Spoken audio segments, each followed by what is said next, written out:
Pai, Senhor nosso Deus, nós glorificamos ao Senhor, Pai. Obrigado, Jesus. Obrigado porque o Senhor tem cuidado de nós. Obrigado, Senhor, porque o Senhor trouxe cada um de nós aqui nessa noite para ouvirmos o Teu Evangelho. E o nosso pedido agora, Senhor, como sempre, é que o Senhor cresça e o Teu servo Alexandre diminua, assim como eu diminua. E cada um, Senhor, que tem esse privilégio de trazer a Tua palavra possa diminuir para que Cristo seja glorificado, para que Ele seja visto. Deus, que o Senhor possa, Deus, falar aos nossos corações nessa noite. Abra mentes, corações, traga-nos cativos a Tua vontade, a Tua palavra, para que nós sejamos edificados, Deus. Que o Senhor, Pai, possa fazer aquilo que lhe apraz, pelo Teu Espírito agindo em cada um de nós, Deus, e por essa palavra que será pregada.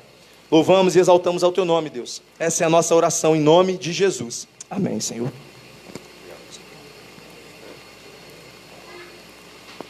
Queridos, que a graça e a paz do nosso Senhor e Salvador Jesus Cristo esteja com todos nesta noite, amém? Louvamos mais uma vez o nome do Senhor, pela alegria de poder realmente contemplar as grandezas do nosso Deus, em tudo que Ele faz, e uma das coisas que Ele faz é trazer a glória de Cristo ao nosso entendimento. Isso não é algo natural. Você não consegue contemplar a grandeza de Cristo apenas porque você lê a Bíblia. Você só consegue ver isso se o Espírito Santo te ilumina. É por isso que muitos cristãos são tristes, abatidos, estão com raiva porque amanhã vão ter que levantar cedo para trabalhar.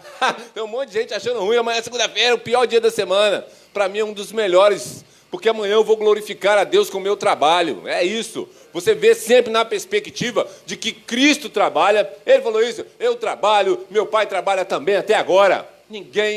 Se alguém acha que vai para a eternidade ficar parado, tá lascado. Meu irmão Alex falava isso. Pô, vou ter que trabalhar também? Sim. Vai ter que... então não quero ir para lá, não. Vai para o inferno. Azar o seu. Eu vou para lá. Eu quero trabalhar.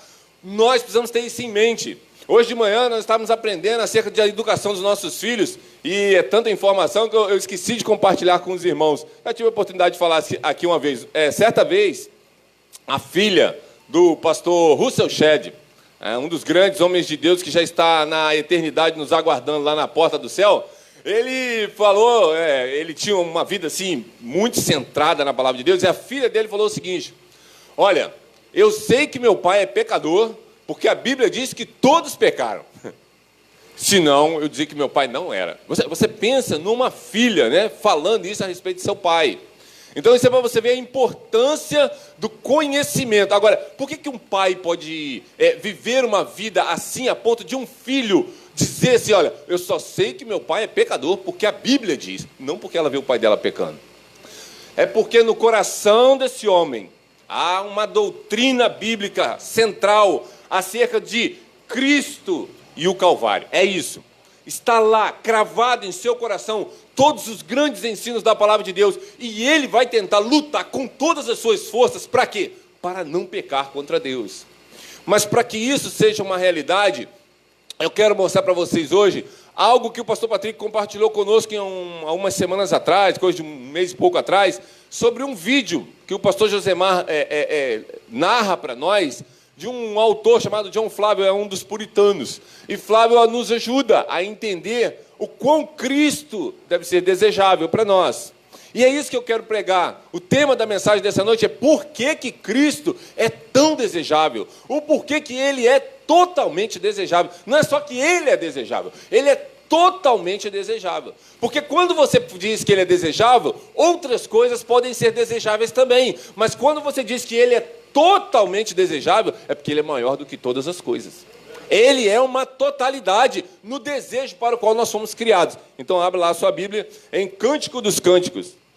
É um livro pouco estudado, pouco lido e pouco compreendido. Muitos teólogos, durante o estudo da formação do cânon, tiveram certas dificuldades com o estudo e até mesmo para traduzir esse livro. Alguns achavam que ele nem deveria estar nas Escrituras, mas quando o Espírito Santo iluminou e eles viram a grandeza da majestade de Cristo e da grandeza com que ele dá à sua igreja nesse texto, de todo o livro do Cântico dos Cânticos de Salomão. Em algumas versões vão trazer cântares, né? Eu tinha uma Bíblia mais antiga, o título era Cântares de Salomão, mas aqui na minha tradução atual é Cântico dos Cânticos, e vocês vão entender por que ele é traduzido dessa forma. Eu não vou ler o texto todo, eu vou ler só um trecho.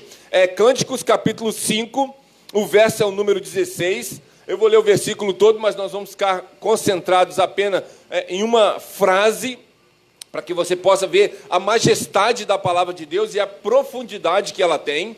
Então a Bíblia diz em Cântico dos Cânticos de Salomão, capítulo 5, verso 16: o seu falar é muitíssimo doce. Sim, ele é totalmente desejável. Tal é o meu amado, tal é o meu esposo, ó filhas de Jerusalém. Eu tinha o hábito sempre de orar, orando como o pastor Patrick orou. Senhor, que diminua o teu servo, exalta o teu espírito, se possível, como com Eliseu, numa porção dobrada. Como ele já orou, não preciso mais orar. O Senhor sabe que é ele que deve ser exaltado. Então, eu quero te dar algumas informações acerca desse livro, que muitas vezes negligenciado pela grande massa do cristianismo da nossa geração. Esse livro é um livro diferente de todos os demais da Bíblia por causa do tipo da sua narrativa. Porque ele é um enredo envolvendo basicamente o falar entre o noivo, sua noiva, com pequenas participações de um coro. E por que aparece coro? Porque é um cântico, é uma música. Foi isso, Salomão escreveu essa música. E é um cântico que estava acima dos demais cânticos. Por que é fácil perceber isso? Lá no capítulo 1, no verso 1, o livro vai começar dessa forma. Cântico dos Cânticos de Salomão. Por que tem a repetição? Nós sabemos que o hebraico não tem superlativo, como na nossa língua portuguesa. Então, quando o hebraico quer botar algo superlativo, ele repete a palavra. Santo dos santos, Senhor dos senhores, Deus dos deuses.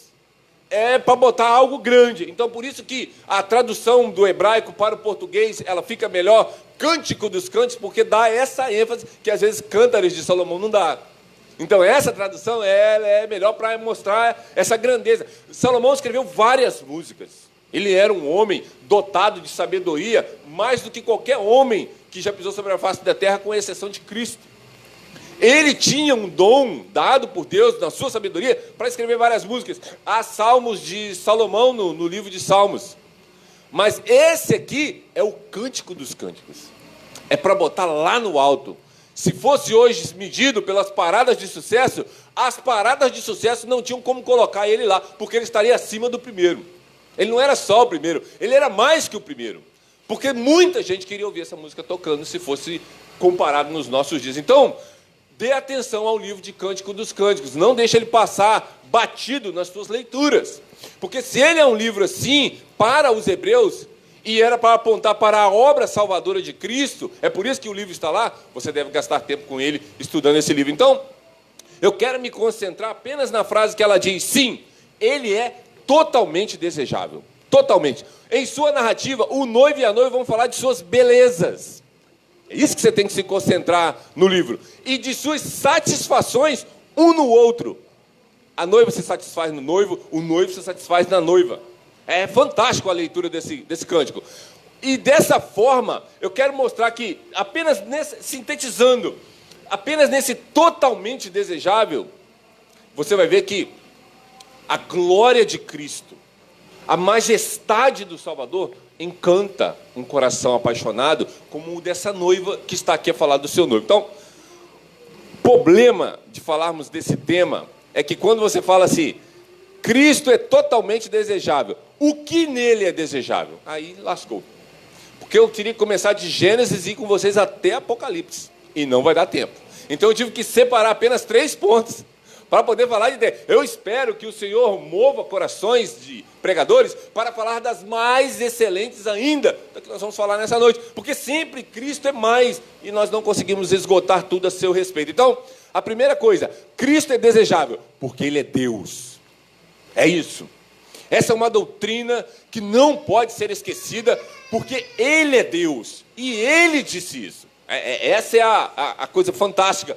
Eu poderia ter pego várias frases e palavras que o próprio Salvador disse, mas eu peguei aqui, não só que ele disse, mas aqui João trouxe para nós. João traz 7 7 vezes ele vai dizer, eu sou. Ele diz, eu sou o pão da vida, eu sou a luz do mundo, eu sou a porta das ovelhas, eu sou o bom pastor, eu sou a ressurreição, a vida, eu sou o caminho, a verdade, a vida, e eu sou a videira verdadeira. Nós sabemos que esse eu sou é quando Deus está conversando com Moisés.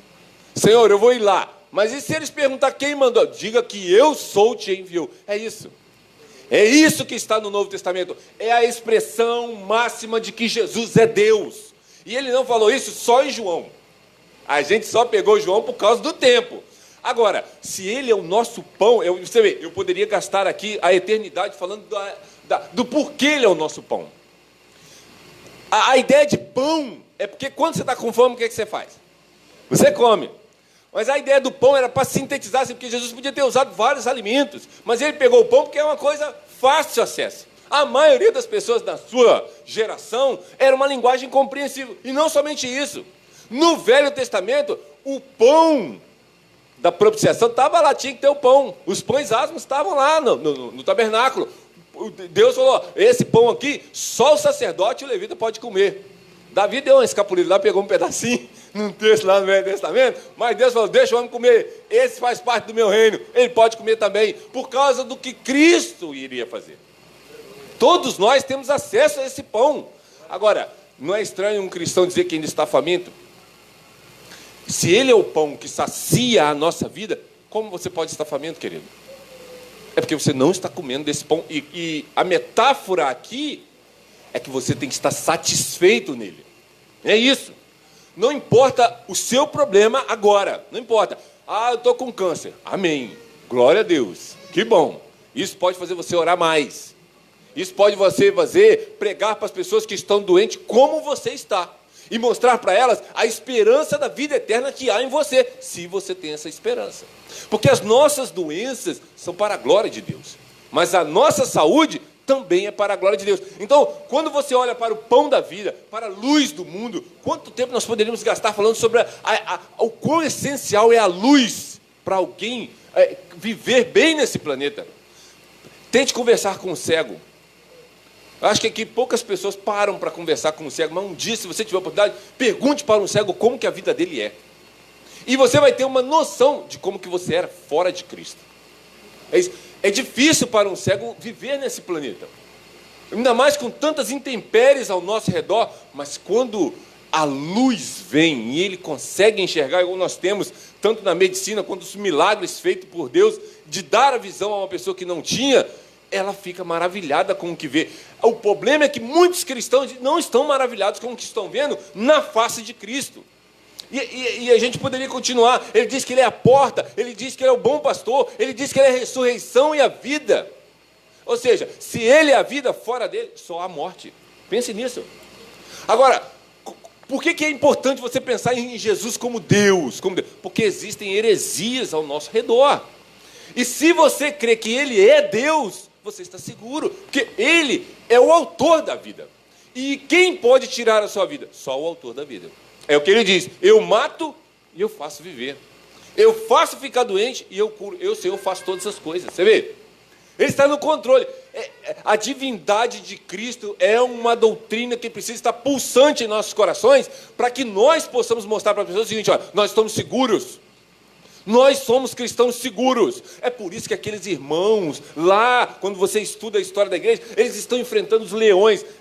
Essa semana passada, uma senhora foi lá no restaurante e ela estava falando, né, essa vida está difícil, as coisas estão apertando, o sufoco dessa vida, mas Cristo me dá força, né? Eu falei assim, ainda bem que o seu é só uma metáfora. Falei, pense nos irmãos que tiveram que enfrentar os leões. Ela falou, Alexandre, nunca pensei nisso. Eu falei, pois pense. Pense, porque o seu problema é virtual, é só na sua cabeça. O deles não, o problema deles era visível e palpável. E os leões comeram eles. Foi o jeito que Deus achou para aqueles bichos comer. Comeram os nossos irmãos. Amém, glória a Deus, estão lá no céu agora. E você chegar lá, você pergunta assim, vocês estão tristes porque os leões comeram vocês? Pergunte para eles. Eu garanto para você que eles vão falar, não, nós honramos o nosso Salvador com a nossa morte, como poderíamos estar tristes? É isso, a captura da divindade de Cristo por aqueles irmãos, eles tinham certeza para onde vão. Mas eu, conversando com o Patrick essa semana, eu falei com ele, falei, Patrick, às vezes, e foi até acho que no online lá, né, que as pessoas têm uma visão do reino de Deus, mas não é real.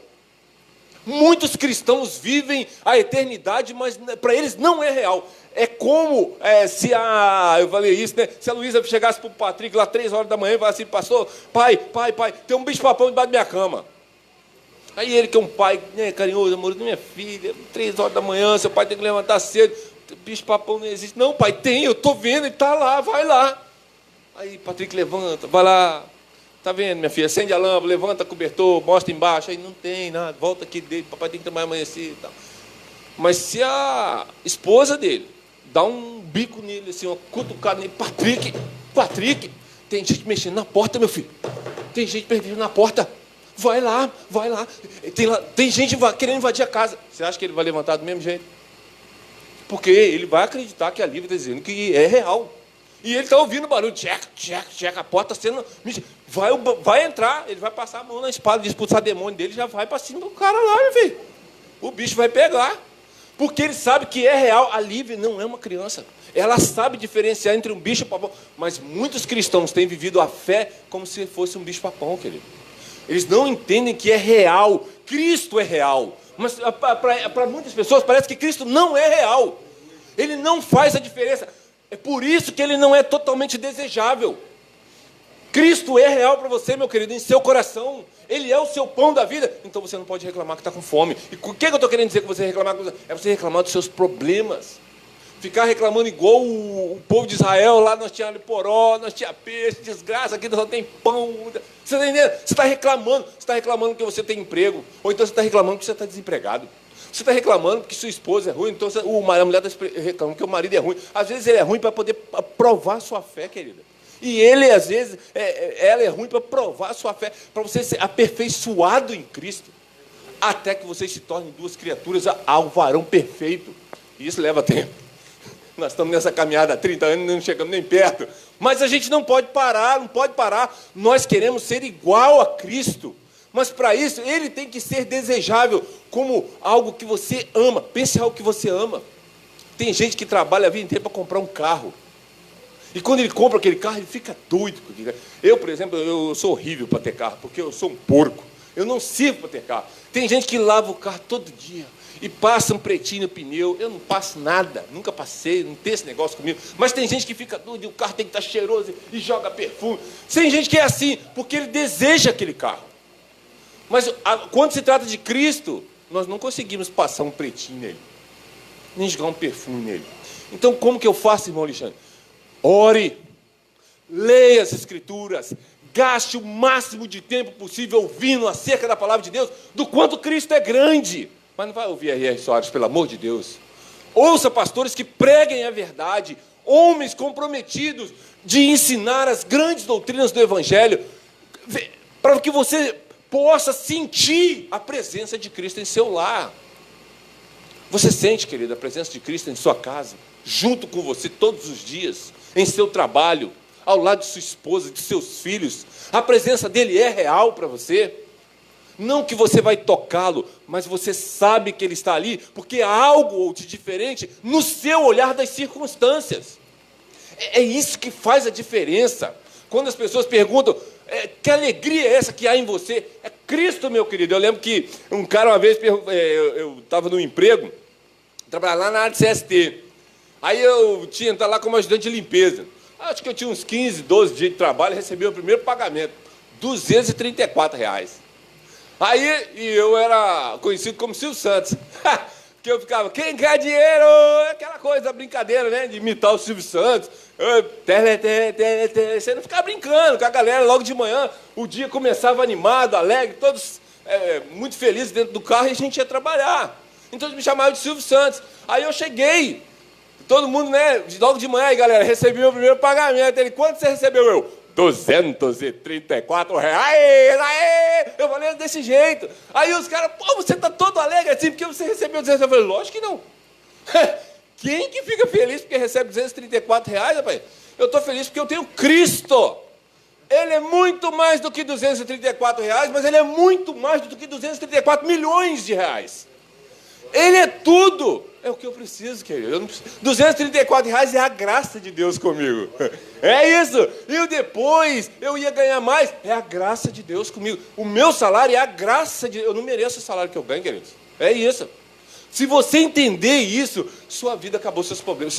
Não tem organizações, Tabajara. Seus problemas acabaram. Os mais antigos vão lembrar. É isso, querido. Só os novos que não vão lembrar disso. Mas organizações Tabajara, os seus problemas acabaram. É isso. Com Cristo, acabou os nossos problemas. Por quê?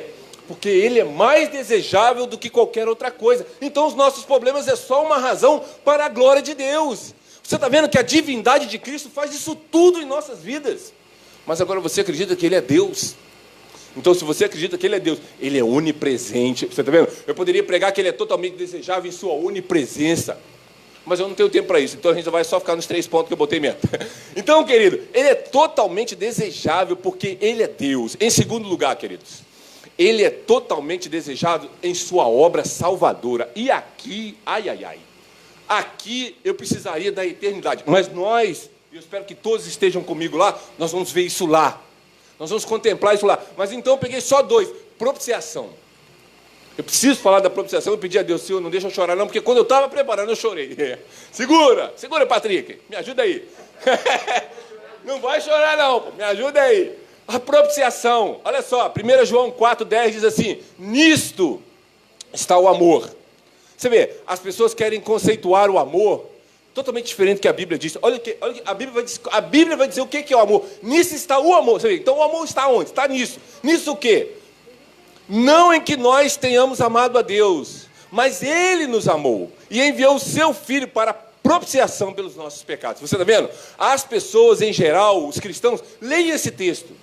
Quando lê a Bíblia, obviamente, né? Estou falando de cristão que lê a Bíblia. Cristão que não lê a Bíblia, não sei nem o que é. Mas se os cristãos que leem a Bíblia te dizem que amam o Salvador, eles já passaram por esse texto. A pergunta é, você entendeu o que você leu? Porque a doutrina da propiciação é o sacrifício que paga o preço da ira de Deus. Ele apazigua a ira de Deus. Porque o homem é o objeto da ira de Deus. Todo homem, debaixo desse sol, é objeto da ira de Deus. Deus está derramando a sua ira. E não se preocupe, às vezes você pode pensar assim, mas Alexandre, Deus está irado com o Silvio Santos? Pô, o cara é milionário. Legal, o Felipe falou hoje de manhã aqui, pô, tem um país aí que todo mundo é feliz, que está milionário, né? Você vê, mas Deus tem suas maneiras de derramar a sua ira. Uma delas é fazer a pessoa se sentir confortável no meio da desgraça espiritual que ela está. A pessoa não sabe. A tragédia dela é que ela não sabe. Ela pensa que está bem, mas Deus está dizendo, louco, hoje eu vou pedir contas da sua alma. O que você tem preparado para ela? Vai chegar esse dia para todo mundo. Então, a ideia de que a pessoa está bem economicamente, é boa no casamento, os filhos, tudo bem, não se iluda. Deus tem suas maneiras de derramar a sua ira em cada um. E Ele faz o que Ele quer. E essa é uma das maneiras. Dar uma vida de regalia. Ah, você quer viver uma vida frouxa? Então viva. Ele te entrega as suas paixões. E louvado seja Deus se cada um de nós aqui foi liberto disso. Porque agora nós só temos uma única paixão. Cristo. Ele é totalmente desejável por causa disso. Por causa da propiciação. Na propiciação, Ele tem que viver o meu inferno e o seu inferno para que nós não sejamos lançados no inferno. É isso. Isso é propiciação. Propiciação, se você quer ter uma visão do inferno, vá para a cruz e gaste tempo meditando nela. É lá que você vê o inferno de forma eficaz. Porque Cristo tem que sofrer o nosso inferno para que o Pai não nos condene ao inferno. Por que as outras pessoas vão para o inferno? Porque Cristo não morreu por elas. É por isso. Agora, veja bem, querido, se você foi alvo da propiciação, outras pessoas não serão. Como você tem que viver? Pense que no seu trabalho, você e o cara têm a mesma capacidade física para desenvolver liderança. Pense nisso. Todos dois têm a mesma capacidade. E o patrão chega e fala assim, olha, eu vou botar você nesse lugar aqui. Mas para isso, eu vou ter que matar o meu filho. Porque o filho era o herdeiro. Você pode fazer a seguinte leitura. Poxa, mas por que ele não escolheu o outro? Nós tínhamos a mesma capacidade. Então, no reino de Deus, todos têm a mesma incapacidade e não capacidade. No entanto, Deus é misericordioso com quem? Com quem Ele quiser. É isso que a Bíblia diz. E se você é alvo dessa misericórdia, querido, você ganhou 57 mil vezes na Mega Sena acumulado todo final do ano. Você é uma pessoa bem-aventurada. Porque milhões, e bilhões, e trilhões, e quatrilhões de pessoas não foram alcançadas pela misericórdia de Deus, porque Ele não quis usar a misericórdia dEle. Ele faz isso com quem Ele quer. E Ele não é obrigado a fazer com ninguém. Por que Deus não é obrigado a fazer com ninguém se Ele não quisesse fazer? Olhe para os anjos caídos. Qual dos anjos caídos que Deus fez um plano de salvação para eles? Nenhum. No caso do ser humano, ele poderia ter feito a mesma coisa? Sim, ele poderia, querido. Ele poderia mandar todo mundo para o inferno. Primeiro, porque todo mundo merece ir para lá. Segundo, o que Deus ganha não mandando todo mundo para lá se Ele quisesse mandar? Ele não ganha nada. Porque Deus não pode ser aumentado e nem diminuído. Você entende que a doutrina da propiciação, ela aponta simplesmente para a glória de Cristo? Por quê? Quem que perdeu? Foi Ele. Ele perde a sua glória porque Ele abre mão dela. Ele perde a sua vida porque Ele abre mão dela. E ninguém tira dele. Ele dá. Ele dá isso. Você daria, querido, seu filho, você daria a sua vida por alguém que fosse gente boa? Que a Bíblia diz o seguinte: por gente boa, pode ser que alguém até fale assim, não, eu vou morrer por esse cara aí. Ele é gente boa, eu já não vale desgraça nenhuma mesmo, deixa eu ir no lugar do outro aí. Pode ser, mas e se você soubesse que aquele cara era um pedófilo? Você morreria por ele? E se você soubesse que ele era um adúltero? Você morreria por um adúltero? E se você soubesse que ele era um homossexual? Você morreria por um homossexual? Você morreria por um mentiroso? Você morreria por um que é ladrão, que trabalhou em comércio e roubou? Querido, eu já fiz isso. Eu sei como é que é. Você entende isso? Você entende que quando você vê a sua podridão, você fica assustado em Cristo morrer por alguém como Alexandre? Você pense nisso, querido. Mas olhe para os seus pecados agora. Todos os que você já pensou. Pense nas mulheres, homens. Pense nas mulheres que vocês adulteraram em suas mentes. Pense nisso. Vocês invadiram o corpo daquelas mulheres de forma ilícita. É o que a Bíblia vai dizer. Porque Jesus falou assim, você acha que adultério é só deitar com a mulher? Não, não. Se você pensou nela de forma ilícita, você adulterou. Mulheres, pense nisso. Vocês nunca adulteraram? Nunca pensaram em outro homem? Nem naquele marombado que você viu na academia? Nem naquele no filme? Nem em outras situações? Você nunca passou pela sua mente? Se esse cara for, esse é o genro que a mamãe queria. Nunca pensou isso? Pense sobre isso. Gaste tempo pensando sobre os pecados que já passaram pelo seu coração. E se você é alvo da graça de Deus, foi por isso que Cristo morreu. E Ele não merecia morrer. Você entende que quando você está capturado pela doutrina da propiciação, há uma separação entre o pai e o filho que nunca havia acontecido? Isso me levou às lágrimas, queridos, enquanto eu preparava o sermão. É doloroso saber isso. Sabe por quê? Porque você pode estar casado há 20 anos, eu estou com a Penha, há 30 anos nós estamos juntos. Se eu perdesse a Penha, ia ser doloroso. Mas o pai e o filho têm uma eternidade de relacionamento, de amor. E Cristo não fez nada de errado para que o pai o abandonasse. Mas ele disse, Deus meu, por que me desamparastes? Ele foi desamparado por mim e por você, se nós somos salvos e regenerados pela graça de Deus. Agora, como que um coração que entende essa doutrina vive? Ele vai querer relar com o pecado, querido. Ele vai querer continuar mentindo. Ele vai continuar sem vergonha. É óbvio que não. Nós queremos a glória de Deus. Nós queremos ver a face da glória de Deus na face de Cristo. Então nós vamos gastar tempo com o quê? Com a palavra de Deus. Mas não é só a doutrina da propiciação, é a doutrina da redenção. Essa doutrina é incrível. O outro texto que eu havia separado aqui para que nós pensássemos sobre a doutrina da propiciação e ele é a propiciação pelos nossos pecados, e não somente pelos nossos, mas também de todo mundo. E aqui todo mundo é todos os eleitos, todos que o Pai vai salvar.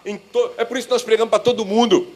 Eu não sei quem é eleito aqui, quem não é. Eu não sei quem é predestinado aqui, quem não é. Então eu prego para todo mundo. Eu prego no meu trabalho, prego na fila do banco, prego na padaria, prego no açougue, eu prego em todo lugar. Em todo lugar eu estou falando a respeito do Salvador. Quando eu vejo as pessoas rindo, se divertindo, eu pergunto para ela, esse sorriso é de morte? Porque tem um sermão do pastor José Maga, ele fala, rindo de morrer, rindo até morrer. É isso. Tem um monte de gente, ó, você vai ali, ó, tem um circo ali. Lá as pessoas estão rindo, mas muitas vezes estão rindo à beira da morte e não sabe. Hoje pode ser o nosso último dia de vida nesse planeta. Pense sobre isso. Eu falei com o Alex que eu tinha assistido um filme agora de tarde, que eu não sabia se usar aqui ou não, vou usar. O nome do filme, Antes que eu vá. Estava lá no Telecine Touch. É um nome bonito, né? Touch. Legal, parece francês esse troço. Estava lá. Se você tem assinatura, depois se der para você ver, tente assistir Antes que eu vá, é o nome do filme. É a história de uma menina que ela vive um loop temporal. O que é isso? Você passa um dia, quando chega naquela determinada, você volta, aí começa tudo de novo. Tem vários filmes assim. Esse foi interessante porque o personagem é trabalhado de acordo com o que ela vai vendo que aquele looping vai se repetindo, ela vai tentando mudar a história para ver se dá um resultado diferente. Ela começa a perceber que ela precisa fazer. E o que ela faz num determinado momento? Ela solta a depravação total dela com força. Tudo aquilo que ela não teria coragem de fazer de forma convencional, ou seja, dentro da ética e da moral que as pessoas gostam de viver, ela quebrou todos os protocolos, ficou toda de preto, botou uma roupa bem sensual, pintou a cara tudo de preto, falou que as amigas, uma falava mal da outra, fofocava, e que... Eu sei que no final do filme ela acaba ajudando alguém, mas o bom do filme é mostrar como que nós somos depravados. E como que há dentro de nós aquele senso seguinte, eu estou fazendo errado. Não é assim que eu tenho que viver. E ela vai consertando cada relacionamento com a sua irmãzinha. Porque, por exemplo, ela levanta de manhã, a irmãzinha fez um origami. Nas primeiras vezes que ela levanta, ela pega aquele trem e faz assim, menino, me perturba, aquela coisa. Agora, pense o seguinte, pegue esse filme e aplique a sua vida. Pense que hoje fosse o seu último dia de vida. E faça uma retrospectiva da manhã, quando você levantou, até agora. O que você corrigiria? Ela passou a dar atenção a detalhes que passavam em branco, como, por exemplo, o orvalho da manhã. Ela sai de casa, porque agora ela já sabia o que ela tinha que fazer, e ela sabia que ela ia morrer, que ela não ia voltar. Ela começa a ver o orvalho e ver beleza no orvalho. O filme fala de Cristo o tempo todo, né, para nós que temos a palavra de Deus. Porque aquele orvalho aponta para quem? Aponta para Cristo. Tudo foi criado por Ele, para Ele. Então ela começa a ver a beleza, e é o que Romanos 1 vai dizer, né? Que as coisas criadas mostram que Deus existe. Só as coisas criadas, você não precisava de Bíblia. Só as coisas criadas você era capaz, com a mente que você tem, de dizer o seguinte, olha, existe alguém que criou isso. E é Ele que eu vou adorar. Eu não sei quem Ele é, não o conheço, mas é Ele que eu vou adorar. Porque Ele é inacreditavelmente belo. Pelas belezas que Ele criou, nós sabemos que Ele é belo. Então, a doutrina que eu percebi nesse filme é a doutrina da depravação total e é a doutrina das belezas de Cristo na contemplação da criação. Então, a ideia do filme é essa, mostrar o quanto nós precisamos melhorar a nossa visão do dia de agora. Porque, por exemplo, quantos vão levantar amanhã cedo com vida? Será que alguém aqui amanhã levanta? Então, querido, vive intensamente a noite de hoje como se ela fosse sua última, porque você pode acertar. Pense sobre isso. Então, como que eu faço isso? Pensando em como Jesus Cristo é desejável pela propiciação e pela redenção. A doutrina da redenção é a palavra que Paulo usa, é a compra de escravos de um mercado. É isso. Você era um objeto de venda. E Deus vai lá comprar, porque você era escravo do pecado. E Deus vai lá te comprar. Você é escravo de Satanás, e Deus vai lá te comprar. Só que Deus não paga nem para o pecado e não paga nem para Satanás. A dívida tem que ser paga ao Criador. Porque Ele está resgatando o que já era dele. É isso, é resgate, é redenção. 1 João 2,2 diz assim, e Ele nos tirou da potestade das trevas e nos transportou para o reino do Filho do seu amor, em quem temos a redenção pelo seu sangue, a saber, a remissão dos pecados. Colossenses 1, 13 e 14 diz assim, em quem temos a redenção pelo seu sangue, a remissão das ofensas, segundo as riquezas da sua graça. O primeiro texto que eu li é Colossenses 1, 13 e 14, o segundo é Efésios 1, 7. Então, pense sobre a doutrina da redenção no decorrer do seu dia. Porque eu tenho dito isso para as pessoas, por que nós pecamos? Porque nós desligamos da palavra de Deus. Porque Cristo sai do foco e nós vemos outra coisa. Então, a primeira coisa que nós precisamos aprender é que Cristo é totalmente desejável porque Ele é Deus. Porque Ele é Deus. E depois, essas doutrinas precisam estar arraigadas, que fazem parte da obra salvadora. É a segunda coisa. Jesus Cristo é totalmente desejável por causa da sua obra salvadora. E eu não tenho tempo para falar da justificação pela fé, da eleição, da predestinação, da morte substitutiva de Cristo, da glorificação, da doutrina da adoção e tantas outras maravilhas que podemos encontrar em por que Jesus Cristo é totalmente desejável. E por último, Cristo é totalmente desejável por causa da sua beleza. Há incontáveis belezas em Cristo. Eu só separei duas por causa do nosso tempo. Cristo, Ele é totalmente desejável em sua beleza. Por quê? Porque Ele é humilde.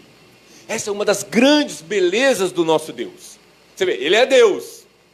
Ele é desejável por causa de sua obra salvadora. Mas Ele também é desejável porque Ele é humilde. E eu digo para vocês, nenhum de nós jamais será como Ele foi. Porque você não pode abrir mão de uma glória que você não tem.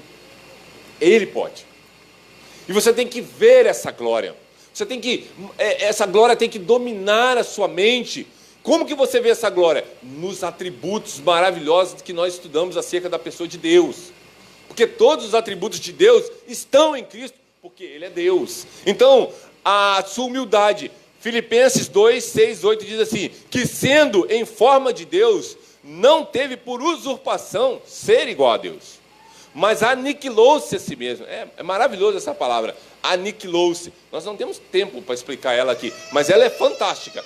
Aniquilou-se a si mesmo, tomando forma de servo, fazendo-se semelhante aos homens, e achado na forma de homem, humilhou-se a si mesmo, sendo obediente até a morte, e morte de cruz.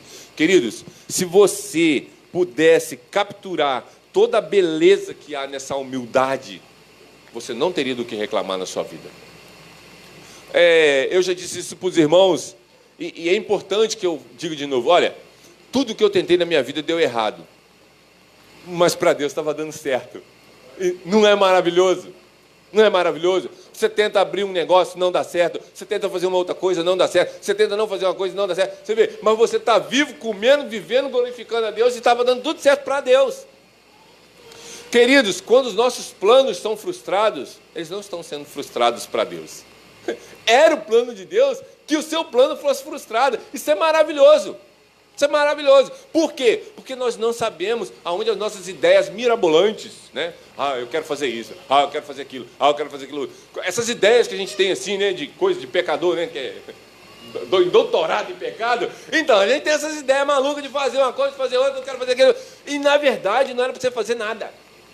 Algumas pessoas dizem assim, olha, o que eu faço para fazer a obra de Deus? Jesus falou assim, você tem que acreditar que eu sou o Cristo. É só isso. Se você acreditar que eu sou o Cristo, a obra de Deus está feita. É isso. Porque você não pode fazer a obra de Deus sem que Deus faça essa obra em você. Aí você vai fazer o resto, igual eu falei com o Patrick. Eu falei, rapaz, irmãos, ontem eu estava aqui numa alegria doida, eu falei assim, eu vou me arrumar, se tiver vaga eu vou. Não é que Deus arrumou uma vaga? Eu fui. Mas eu não sabia nem se tinha vaga. Porque o Daniel falou que só tinha 2 vagas. Eu falei, as meninas vão. Eu vou pronto. Mas se não tivesse vaga, eu ia para casa, ficar com minha mulher. Estava tranquilo. Não tem crise. É inacreditável. As pessoas que estão em crise, que se dizem cristãos, é porque não sabem essas coisas. Você vê, Jesus era o dono do mundo. Ele nasceu no lugar onde os bichos comem. Onde você nasceu, querido? Você não nasceu, às vezes, num hospitalzinho, arrumadinho? Carol e Júlio nasceram em hospital. Foi tranquilo. Em um dos hospitais que, acho que foi a Carol que nasceu, a gente tinha um quarto só para nós. Eu e Pé. Eu fiquei lá, no quarto, ajudando a mulher no banheiro. Eu fiquei lá. Você vê, quanto Jesus não teve hospital. Não teve parto, não teve médico. Maria não teve parteira. Ela e José tiveram, eu não sei como é que era aquilo.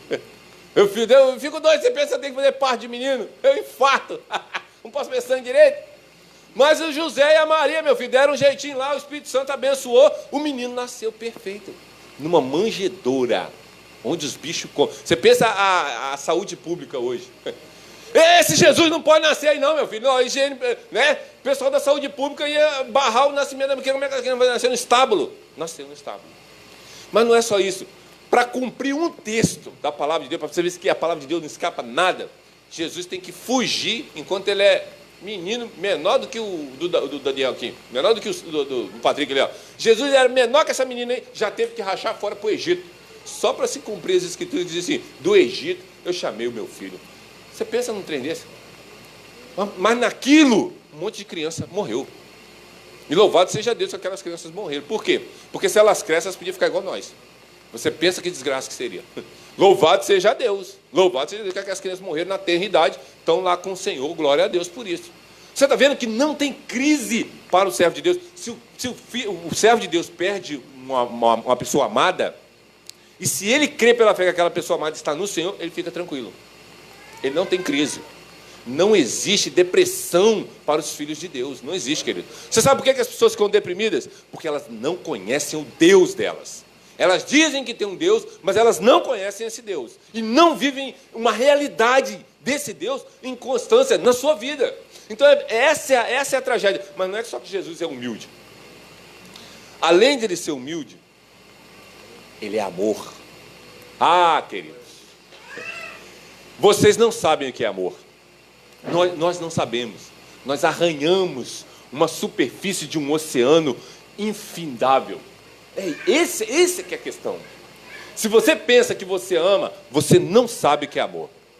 Você está numa superfície, mas nós estamos aprendendo a amar. Porque é isso que a Bíblia diz. A Bíblia diz que Deus, o Pai, iria colocar o mesmo amor que ele sentia por Cristo em nós. Está na oração de Jesus, lá em João 17. Então, João 13, ele vai dizer assim, aqui, e aqui, na verdade, fui eu que escrevi isso aqui. Aqui me faltam palavras para poder explicar tudo que envolve Cristo ter nos amado. Porque esse amor custou a ele a sua própria vida. Entregar-se por pessoas que não estavam pensando nele como deveria. Pense nisso. Você não estava pensando em Cristo quando ele morreu. Até porque você nem estava aqui. E mesmo depois que você esteve aqui, durante bom tempo, você nunca gastou tempo pensando nele. E ele já tinha morrido, se você é regenerado, por você. Nós éramos inimigos e mesmo assim, ele se entrega. Mas ele não faz isso por todos os seres humanos. Ele faz isso apenas pelas pessoas que ele amou. João 13, verso 1 diz assim, assim, pouco antes da festa da Páscoa, sabendo Jesus que havia chegado o tempo de Deus, em que a partida deste mundo iria para o Pai, tendo amado os que estavam no mundo, amou-os até o fim. Ele está falando de todos os que Cristo amou. É esse o texto, é isso que João está expressando. Ele amou a mim e a vocês, que nós somos regenerados. E ele nos amou até o fim. Fim de quê? Fim da sua obra salvadora. Aquele veio para fazer, e ele fez. Outro texto maravilhoso da palavra de Deus diz assim, João 16, 27. Pois o próprio Pai os ama, porquanto vocês me amaram e creram que eu vim de Deus. Mas esse amor só é colocado pelo próprio Deus. Sem ele colocado, a gente não consegue. Foi assim que Deus se manifestou. O seu amor entre nós. Enviou o seu Filho unigênito ao mundo, para que nós pudéssemos viver por meio dele. E é nisso que consiste o amor de Deus. Não em que nós o tenhamos amado, mas em que ele nos amou e enviou o seu Filho como propiciação pelos nossos pecados. 1 João 4, 9 e 10. Vejam como é grande o amor do Pai que nos concedeu, que fôssemos chamados filhos de Deus. O que de fato somos. Por isso, o mundo não nos conhece, porque não o conheceu. Você está vendo? Deus nos faz ser seus filhos. Nós não nascemos filhos de Deus. Não tem aquela máxima aí que todo mundo é filho de Deus. Não é. Essa é uma máxima pecaminosa e errada. Os filhos de Deus são gerados pelo próprio Deus, porque Deus os ama. Agora, querido, se você foi alvo do amor de Deus, pense nas pessoas que são alvo da ira dele. Quanto você deve ser grato a Deus. Porque o grande problema da nossa geração é que nós fomos criados para viver nesse mundo. Os nossos olhos estão aqui o tempo inteiro, nós estamos preocupados com a casa, com o carro, com a família, com a conta do banco, com a viagem do mês que vem. Nós estamos preocupados com um monte de coisas que estão aqui, quando nós não deveríamos nos preocupar. E quando eu falo de preocupação aqui, queridos, não é você ser um cristão irresponsável, pelo amor de Deus. O que eu estou dizendo é aquela pessoa que fica inquieta, que não tem paz no coração. Por exemplo, vamos pensar aqui que eu esteja programando uma viagem com a minha família lá para Cancún, né? Vamos lá ver onde é que aquele pecador foi. Vamos lá, né? O nosso amigo Douglas lá foi conhecer aquela praia maravilhosa lá. Vamos lá. Queridos, vamos supor que dá tudo errado. o passaporte não sai, o dinheiro não foi suficiente, a agência pisou no tomate. O que uma pessoa que está em Cristo vai fazer? Graças a Deus que deu errado, né? Você pensa que esse trem dá certo e esse avião cai. Tinha um lado bom e um lado ruim, né? O lado bom é que eu estava com Cristo, mas o lado bom é que de repente, aconteceu alguma coisa aí que não dava certo. Enfim, a questão toda é como que você encara a situação. Nós temos corações preparados pelo Espírito Santo para encarar essa situação de que a viagem não deu certo, porque Deus não tinha planos e propósitos que você viajasse. Amém, glórias a Deus por isso. Mas vamos pensar o contrário. Vamos pensar que deu tudo certo. Eu peguei aqui, bem as crianças, fomos para o aeroporto, passaporte deu tudo certo, embarcamos, fomos lá, vimos até Tubarão, tal, gostamos lá, número 3, beleza, foi uma maravilha, passei, voltamos, cheio de fotos, selfie, aquelas coisas que a galera gosta, né? Tic, para todo lado, beleza, postou lá no Facebook, pronto, deu tudo certo. Então, glória a Deus, deu tudo certo. A viagem estava dentro dos propósitos eternos de Deus para que nós descansássemos um pouco. Amém, que bom. Você viu? Não importa. Se eu viajei e deu certo, se eu não viajei e deu errado, não importa. O que importa é se Deus foi glorificado na forma como eu fiz as coisas. É isso que importa. A centralidade ao viajar é a glória de Deus. É por causa da glória de Deus que eu estou passeando. É por causa da glória de Deus que eu estou comprando um carro. É por causa da glória de Deus que eu estou pensando em comprar casa. Então não tem problema. Não tem problema. Jesus nunca teve casa própria e ele nunca teve crise com isso. Meu pai, os lobos têm seus covis, os bichos têm seus ninhos, os passarinhos têm ninho, e eu não tenho onde dormir. Será que ninguém dá uma casa para doar? Não estava preocupado. O pai dele estava tomando conta. Ele é o dono do mundo, não tinha uma casa. Os cristãos não é dono de nada, não tem uma casa já ruim. Pô, mas paga aluguel. Louvado seja Deus que você paga aluguel, meu querido. Porque tem gente morando na rua. Tem gente morando na rua. Ainda bem que você pode pagar aluguel. Você pensa se você não pudesse pagar aluguel. Queridos, nunca tem uma situação ruim que não possa ficar pior. Pode botar isso no seu coração. Deus pode fazer ela piorar com força. Se você acha que você está ruim, que você está sem dinheiro, ele pode fazer você ficar doente. Aí você fica doente sem dinheiro, mesmo você comprar remédio. Você pensa nisso. Nunca está ruim que não possa piorar, mas também nunca está bom que não possa melhorar cada vez mais. Por quê? Porque ele pode te matar e levar você para o céu. Olha que maravilha. Isso é bom demais. Isso é bom demais. Só que nós, porque muitas vezes estamos com os olhos aqui e não estamos pensando nas coisas que são lá, a gente está com medo de morrer. Aí é que é o problema. O cristão não tem medo da morte, ele abraça ela. Ela quer vir? Dá uma bitoca aqui, querida. É com nós mesmo. Vamos para casa. É isso. Nós vamos para casa. Jesus Cristo tem que ser tão desejável que você não precisa querer ficar mais do que o necessário. Se Deus achou que o seu dia é hoje, glória a Deus, vamos para casa hoje. E não é ali para número 25 aqui atrás. É lá para cima. Não tem problema, queridos. Você entende que quando Cristo é totalmente desejável, as belezas deles te atraem. E eu quero encerrar com isso. Há coisas nesse planeta que simplesmente capturam os nossos olhares. Eu tenho certeza que aqui os maridos, né, quando olharam para sua hoje esposa, mas lembra lá atrás, quando você olhou para ela pela primeira vez, seus olhos foram capturados, querido. Isso acontece com todo mundo que se apaixona. Mas por quê? Porque ela parecia um dragão? Seja sincero. Não é. É óbvio que não, que mulher feia não tenta ninguém, já diz o ditado. Ela era uma gata, meu querido. E ela olhou para você, né? Mas é verdade, ela olhou para você e o que ela viu? Um príncipe encantado, ainda que você parecia um troço.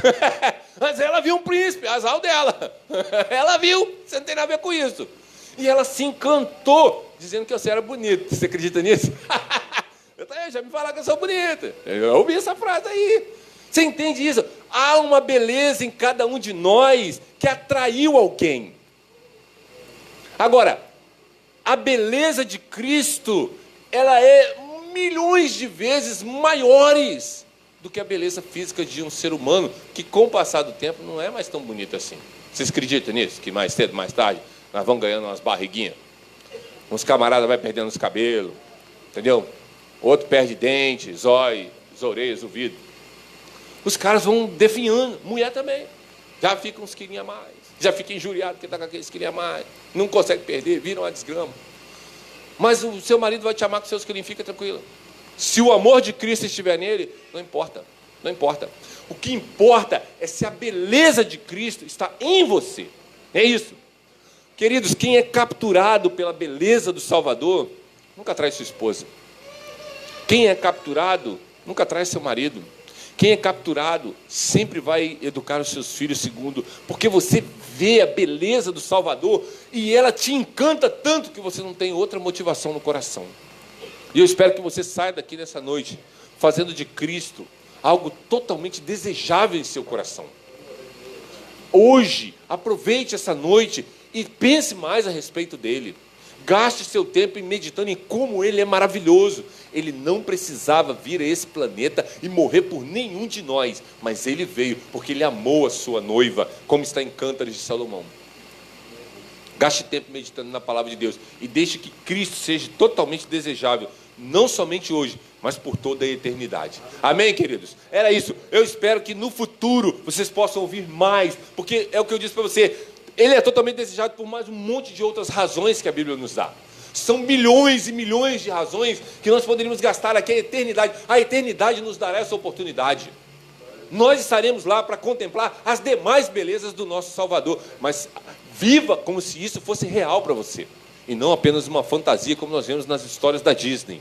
Amém, queridos? Vamos orar? Vamos agradecer a Deus? Vamos nos colocar de pé para encerrar o culto dessa noite? E eu espero que o seu coração possa estar pleno da palavra de Deus, cheio do poder do Espírito Santo, para a glória de Deus. Pai, nós louvamos, exaltamos e glorificamos o Teu nome, porque nós não somos dignos de estar aqui nessa noite.